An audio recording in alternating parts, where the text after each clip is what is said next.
ಸ್ನೇಹಿತರೆ ನಮಸ್ಕಾರ. ಪುತ್ತೂರಿನಿಂದ ಸರಿಸುಮಾರು 10 ಕಿಲೋಮೀಟರ್ ವ್ಯಾಪ್ತಿಯಲ್ಲಿ ಇರ್ದೇಪಳ್ಳಿ ತಡ್ಕ ಅನ್ನುವಂತಹ ಬೆಂದ್ರತೀರ್ಥ ಎನ್ನುವಂತಹ ಒಂದು ಪ್ರದೇಶ ಎಲ್ಲರಿಗೂ ಗೊತ್ತಿರುವಂತಹ ಪುಣ್ಯಸ್ಥಳ, ಎಲ್ಲ ಧರ್ಮದವರಿಗೂ ಒಳ್ಳೆಯ ರೀತಿಯಲ್ಲಿ ಕಾಣುವಂತಹ ಒಂದು ಪುಣ್ಯಸ್ಥಳದ ಪಕ್ಕದಲ್ಲೇ ಇರುವಂತಹ ಒಂದು ಸುಂದರವಾದಂತಹ ಪ್ರಾಪರ್ಟಿ ಇವತ್ತು ನಮ್ಮ ಸಂಸ್ಥೆಗೆ ಮಾರಾಟಕ್ಕೆ ಬಂದಿರುವಂಥದ್ದು.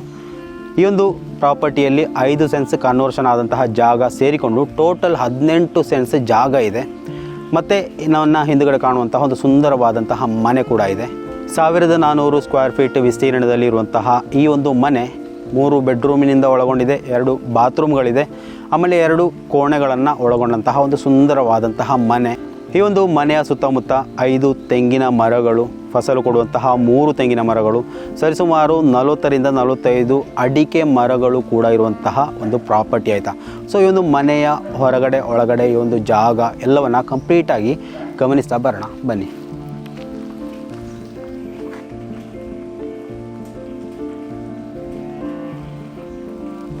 ಸ್ನೇಹಿತರೆ, ಇದು ಈ ಒಂದು ಮನೆ ನೋಡಿ. ಇದು ಮನೆ ಆರಂಭ ಆಗ್ತಾ ಇರುವಂತೆ ನೋಡಿ, ಈ ಒಂದು ಮನೆ ಎಂಟ್ರಿ ಆಯಿತಾ ಇದು. ಸೊ ಇಲ್ಲಿಂದ ನೋಡ್ಬೋದು ಒಂದು ಒಳ್ಳೆ ತೋಟವನ್ನು ನಿರ್ಮಾಣ ಮಾಡಲಾಗಿದೆ.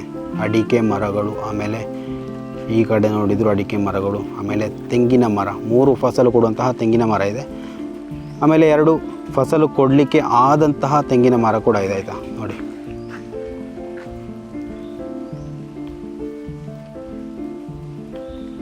ಬಾಕಿಯೆಲ್ಲವೂ ಫಸಲು ಕೊಡ್ತಾ ಇರುವಂತಹ ಮರಗಳು.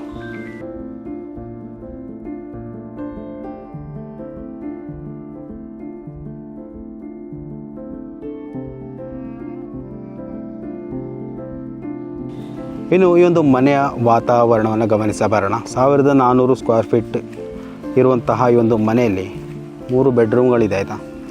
ಸೊ ಇದು ಮನೆಯ ಹೊರಭಾಗ ನೋಡಿ. ಈ ಮನೆಯ ಇದು ಕಾರ್ ಪೋರ್ಚ್, ಆಮೇಲೆ ಈ ಒಂದು ಮನೆಯ ಸಿಟ್ಔಟ್.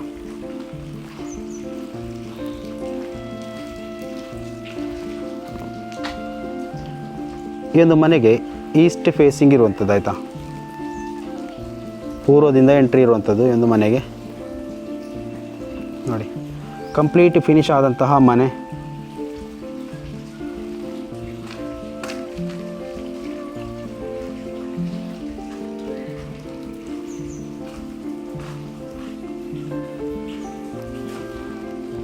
ಇದು ಈ ಒಂದು ಮನೆಯ ಸಿಟ್ಔಟ್. ಇದು ಕಾರ್ ಪೋರ್ಚ್ ನೋಡಿ. ಇನ್ನೊಂದು ಮನೆಗೆ ಎಂಟ್ರಿ ಬಾಗಿಲು ನೋಡಿ, ಒಳ್ಳೆ ಮರದಿಂದ ನಿರ್ಮಾಣ ಮಾಡಿದಂತಹ, ಇವರೇ ಸ್ವತಃ ಮಾಡಿಸಿರುವಂಥದ್ದು ಆಯಿತಾ, ಪರ್ಚೇಸ್ ಮಾಡಿಸಿರುವಂಥದ್ದಲ್ಲ ನೋಡಿ. ಒಳ್ಳೆ ಡಿಸೈನ್ ಮಾಡಿ, ಬಾಗಿಲುಗಳು ಕೂಡ ಒಳ್ಳೆ ಗಟ್ಟಿಮುಟ್ಟಾಗಿ ಒಳ್ಳೆ ಮರದಿಂದ ಮಾಡಿರುವಂತಹ ಬಾಗಿಲುಗಳು. ನಂತರ ಈ ಒಂದು ಮನೆಗೆ ಎಂಟ್ರಿ ಕೊಡ್ತಾ ಇದ್ದಂತೆ ಸಿಗುವಂಥದ್ದು ಒಂದು ವಿಶಾಲವಾದಂತಹ ಹಾಲ್ ಆಯಿತಾ.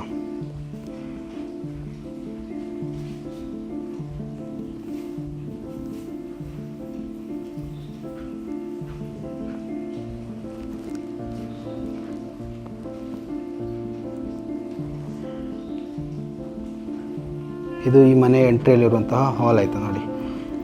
ಯಾವ ರೀತಿ ವಿನ್ಯಾಸವನ್ನು ಮಾಡಲಾಗಿದೆ ನೋಡಿ.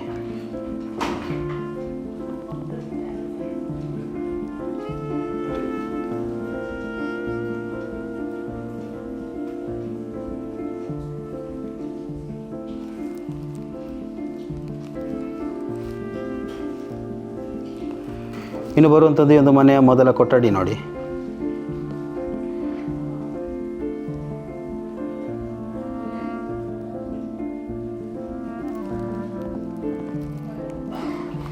ಕಂಪ್ಲೀಟಾಗಿ ಟೈಲ್ಸ್ ಆಗಿ ಫಿನಿಶ್ ಮಾಡಿದಂತಹ ಕೊಠಡಿಗಳಾಯಿತಾ. ಎಲ್ಲೂ ಕೂಡ ಕೆಲಸ ಅಂತೇಳಿ ಬಾಕಿ ಆಗಿಲ್ಲ ಆಯಿತಾ.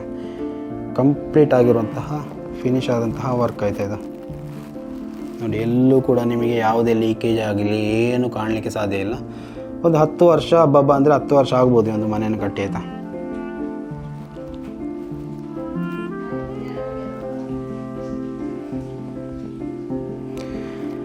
ಇನ್ನೊಂದು ಈ ಒಂದು ಮನೆಯ ಡೈನಿಂಗ್ ಹಾಲ್ ಆಯಿತಾ. ಇದು ನೆಕ್ಸ್ಟ್ ಬರುವಂತಹ ಎಂಟ್ರಿ, ಡೈನಿಂಗ್ ರೂಮಿಗೆ ಇರುವಂತಹ ಎಂಟ್ರಿ ನೋಡಿ. ಇದು ಇಲ್ಲೇ ಇನ್ವರ್ಟರ್ನ ಇಡುವ ವ್ಯವಸ್ಥೆ ಕೂಡ ಇದೆ. ನಂತರ ರೆಫ್ರಿಜಿರೇಟರನ್ನು ಇಟ್ಟಿದ್ದಾರೆ. ನಂತರ ನೋಡಿ ಒಂದು ಮನೆಯ ಡೈನಿಂಗ್ ಹಾಲ್. ಸೊ ಯಾವ ರೀತಿಯಲ್ಲೂ ಕೂಡ ಒಂದು ಒಳ್ಳೆಯ ಫೆಸಿಲಿಟಿಯೊಂದಿಗೆ ಇರುವಂತಹ ಒಂದು ಡೈನಿಂಗ್ ಹಾಲ್ ಆಯಿತಾ. ನೋಡಿ ಮನೆ ಎಷ್ಟು ನೀಟ್ ಆ್ಯಂಡ್ ಕ್ಲೀನ್ ಆಗಿದೆ ನೋಡಿ. ಯಾವ ವರ್ಕು ಕೂಡ ಪೆಂಡಿಂಗಲ್ಲಿರೋ ವರ್ಕ್ ಅಂತೇಳಿ ಯಾವುದೂ ಇಲ್ಲ ಆಯಿತಾ. ಸೊ ಇದೇ ರೀತಿ ಡೈನಿಂಗನ್ನು ಇಟ್ಕೊಳ್ಬೋದು ನೋಡಿ. ಇಲ್ಲೇ ವಾಶ್ ಬೇಸಿನ್ ಇರುವಂಥದ್ದು.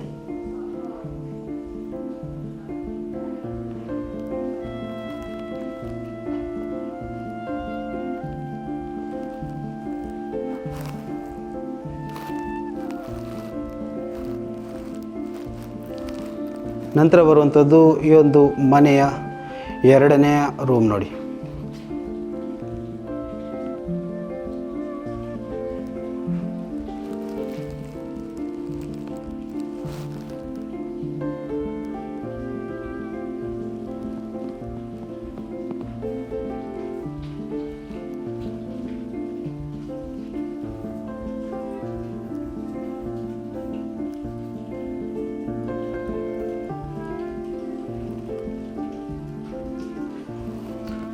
ಸೊ ಎಲ್ಲ ಕೋಣೆಗಳಲ್ಲಿ ಎಲ್ಲ ಐಟಮ್ಗಳನ್ನು ನೀಟಾಗಿ ಜೋಡಿಸಿದ್ದಾರೆ ನೋಡಿ.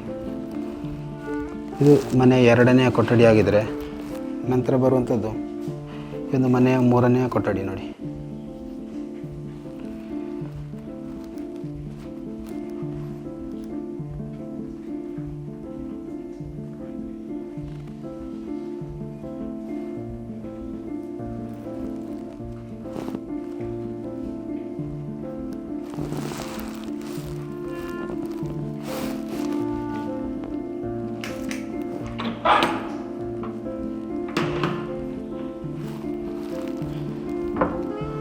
ನಂತರ ಈ ಮನೆಯ ಜನರಲ್ ಟಾಯ್ಲೆಟ್ ಆಯಿತಾ. ಇದು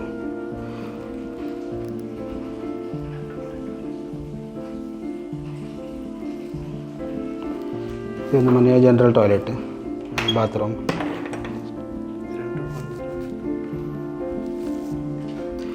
ಇನ್ನು ಎಲ್ಲ ಮನೆಯಲ್ಲಿ ಹೇಳುವ ಹಾಗೆ ಪ್ರತಿಯೊಂದು ಮನೆಯ ಪ್ರತ್ಯೇಕವಾದಂತಹ ವಿಶೇಷತೆಯನ್ನು ಹೇಳಬೇಕಾದಂತಹ ಕೊಠಡಿ ಅಂತ ಹೇಳಿದರೆ ಅದೇ ನಮ್ಮ ಕಿಚನ್ ರೂಮ್ ನೋಡಿ. ಸೊ ಹೀಗೆ ಸ್ಟಾರ್ಟ್ ಆಗುತ್ತೆ. ಇಲ್ಲೊಂದು ಬೇಸಿನ್ ಇದೆ ನೋಡಿ. ಇನ್ನು ಮೇಲ್ಗಡೆ ನೋಡಿ ಸ್ಟೋರೇಜ್ ಮಾಡ್ಕೊಳ್ಬೋದು, ಅದನ್ನು ಕ್ಲೋಸ್ ಮಾಡಿ ಕೂಡ ಸ್ಟೋರೇಜ್ ಮಾಡ್ಕೊಳ್ಬೋದು. ಅದೇ ರೀತಿಯಲ್ಲಿ ಕೆಳಗಡೆ ಕೂಡ ನೋಡಿ ಇವಾಗ ಓಪನ್ ಆಗಿದೆ, ನಿಮಗೆ ಕ್ಲೋಸ್ ಮಾಡಿಕೊಂಡು ಯೂಸ್ ಮಾಡ್ಬೋದು. ಇನ್ನು ಅಡುಗೆ ಮಾಡಲಿಕ್ಕೆ ಅಂತ ಪ್ರತ್ಯೇಕವಾದ ಜಾಗವಿದೆ ಆಯಿತಾ ನೋಡಿ. ಬೇರೆಲ್ಲ ಮನೆಗಳಲ್ಲಿ ಕಾಣಲಿಕ್ಕೆ ಅಪರೂಪಕ್ಕೆ ಸಿಗುವಂತಹ ಒಂದು ಸ್ಥಳ. ಸೊ ಅಡುಗೆ ಮಾಡಲಿಕ್ಕೆ ಅಂತ ಸ್ಪೆಷಲ್ ಆಗಿರುವಂತಹ ಜಾಗ. ಇಲ್ಲಿ ಬರೀ ವರ್ಕ್ ಏರಿಯಾ ಹಾಗೆ, ನಂತರ ಇಲ್ಲಿ ಅಡುಗೆ ಮಾಡುವಂಥದ್ದು.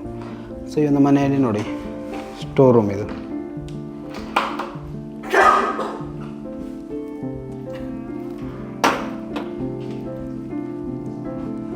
ಸಣ್ಣ ಸ್ಟೋರ್ ರೂಮ್ ಇದೆ ನೋಡಿ. ಎಲ್ಲ ಬೇಕಾದ ಐಟಮ್ಗಳನ್ನು ಸ್ಟೋರ್ ಮಾಡಿ ಇಟ್ಕೊಳ್ಬೋದು. ಸೊ ಕಿಚನ್ ಕೂಡ ಕ್ಲೀನಾಗಿ ನೀಟಾಗಿರುತ್ತೆ. ಆ್ಯಕ್ಚುಯಲ್ ಆಗಿರುವಂತಹ ಒಂದು ವರ್ಕಿಂಗ್ ಏರಿಯಾ ಅಂದರೆ ಇದು ನೋಡಿ.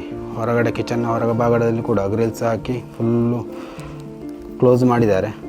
ಸೊ ಇಲ್ಲೇ ರೆಸ್ಟ್ ಕೂಡ ತಗೊಳ್ಬೋದು. ಆಮೇಲೆ ನೋಡಿ ಇಲ್ಲಿ ವಾಷಿಂಗ್ ಮಿಷಿನ್ ಇಟ್ಟಿರುವಂಥದ್ದು.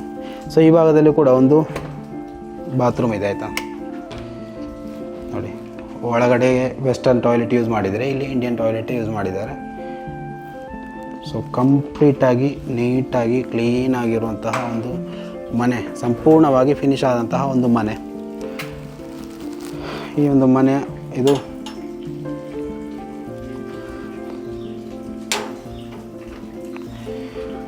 ನೋಡಿ. ಕಿಚನ್ನ ಭಾಗಕ್ಕೆ ಸ್ಟೇರ್ ಕೇಸ್ ಬರ್ತದೆ, ನಾನೆಲ್ಲ ಆ ಕಡೆ ಮೇಲ್ಗಡೆ ಹೋಗ್ತೇನೆ. ಸೊ ಇದಿಷ್ಟು ಈ ಒಂದು ಮನೆಯ ಒಳಭಾಗ ಆಯಿತಾ. ನೀವು ಮತ್ತೊಮ್ಮೆ ಗಮನಿಸ್ಬೋದು. ಸೊ ಆ ಕಡೆ 2 ರೂಮಿಗೆ ಒಂದು ಬಾತ್ರೂಮ್ ಬರುವಂಥದ್ದು, ಹೊರಗಡೆ ಬೇರೊಂದು. ಸೊ ಇದು ಮೊದಲ ಕೊಠಡಿ, ಇದು ಮೊದಲ ಹಾಲ್. ಇದು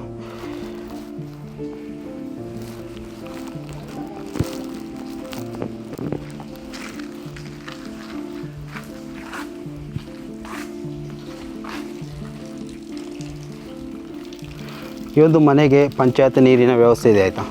ಬೇರೆ ಯಾವುದೇ ವ್ಯವಸ್ಥೆಗಳು ಇವರು ಮಾಡಿಕೊಂಡಿಲ್ಲ. ನಿಮಗೆ ಮಾಡಿಕೊಳ್ಬೋದು. ಬಾವಿ ಅಥವಾ ಬೋರ್ವೆಲ್ ಹಾಕಿಸ್ಬೋದು. ಕೃಷಿ ಯೋಗ್ಯವಾದಂತಹ ಜಾಗೆ. ಸೊ ಯಾವುದೇ ನೀರಿನ ಕೊರತೆಗಳು ಇಲ್ಲಿಲ್ಲ ಆಯಿತಾ. ನೋಡಿ ಸ್ಟೇರ್ ಕೇಸ್ ಈ ರೀತಿ ಬಂದು ನೋಡಿ.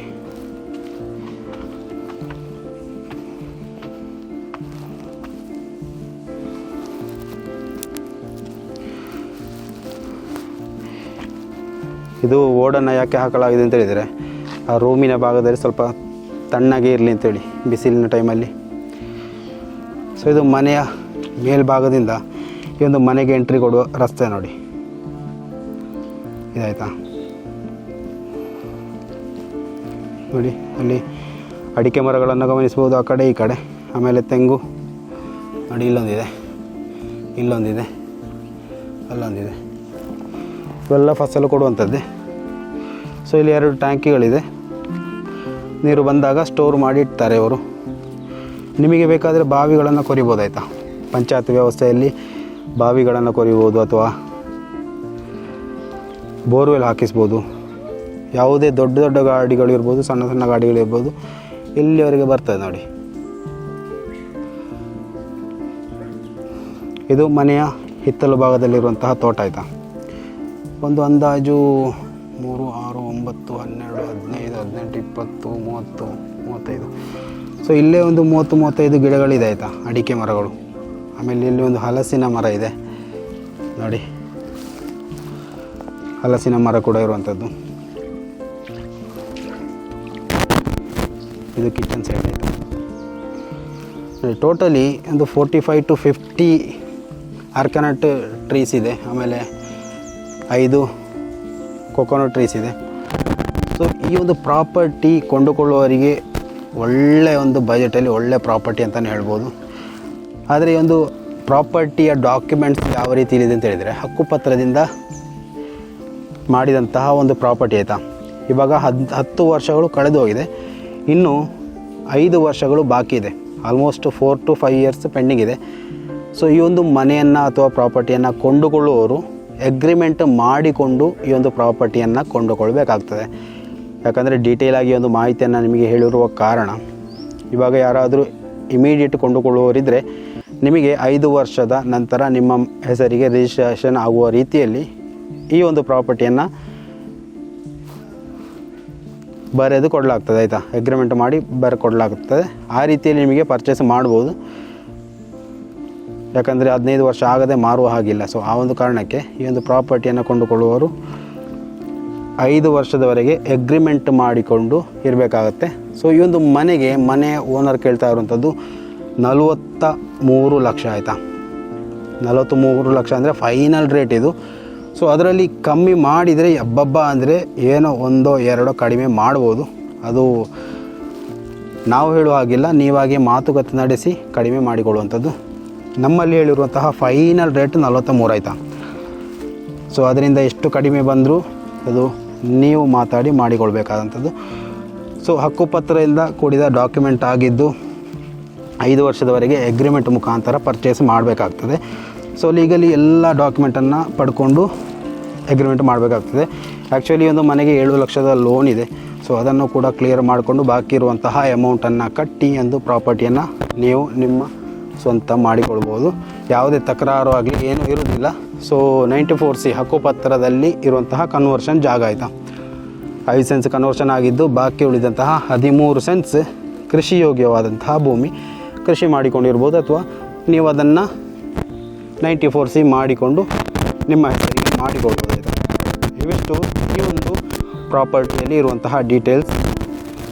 ಸಂಪೂರ್ಣವಾಗಿ ನೋಡಿದವರಿಗೆ ಮಾತ್ರ ಇದರ ಕಂಪ್ಲೀಟ್ ಡೀಟೇಲ್ಸ್ ಗೊತ್ತಾಗಲಿಕ್ಕೆ ಸಾಧ್ಯ ಇದೆ. ಸೊ ಆ ಒಂದು ಕಾರಣಕ್ಕೆ ಎಲ್ಲವನ್ನು ತಿಳ್ಕೊಂಡು ಡಾಕ್ಯುಮೆಂಟ್ ಕ್ಲೀನಾಗಿ ಅದರ ಬಗ್ಗೆ ಮಾಹಿತಿಯನ್ನು ಪಡ್ಕೊಂಡು ಸೊ ಈ ಒಂದು ಒಳ್ಳೆಯ ಪ್ರಾಪರ್ಟಿಯನ್ನು ನೀವು ಪಡೆದುಕೊಳ್ಳುವಂತಹ ಪ್ರಯತ್ನ ಮಾಡ್ಬೋದು. ಸೊ ನಿಮ್ಮಲ್ಲಿ ಪ್ರಾಪರ್ಟಿಗಳು ಇದ್ದರೆ ಪಡೆದುಕೊಳ್ಳೋದಕ್ಕೋ ಮಾರಾಟ ಮಾಡೋದಕ್ಕೋ ಇದ್ದರೆ ನೀವು ನಮ್ಮ ಸಂಸ್ಥೆಯನ್ನು ಕಾಂಟ್ಯಾಕ್ಟ್ ಮಾಡ್ಬೋದು. ಅತ್ಯಂತ ಆಕರ್ಷಕ ಬೆಲೆಯಲ್ಲಿ 2 ಪಾರ್ಟಿಗೂ ಯೋಗ್ಯವಾದಂತಹ ರೀತಿಯಲ್ಲಿ ಒಳ್ಳೆಯ ಪ್ರಾಪರ್ಟಿಗಳನ್ನು ನಿಮ್ಮಿಂದ ಮಾರಾಟ ಮಾಡುವುದಾಗಿಯೂ ನಿಮಗೆ ಪಡೆದುಕೊಳ್ಳುವುದಕ್ಕೆ ಸಹಾಯ ಮಾಡುವ ವ್ಯವಸ್ಥೆಯನ್ನು ನಮ್ಮ ಸಂಸ್ಥೆ ಮಾಡ್ತದೆ.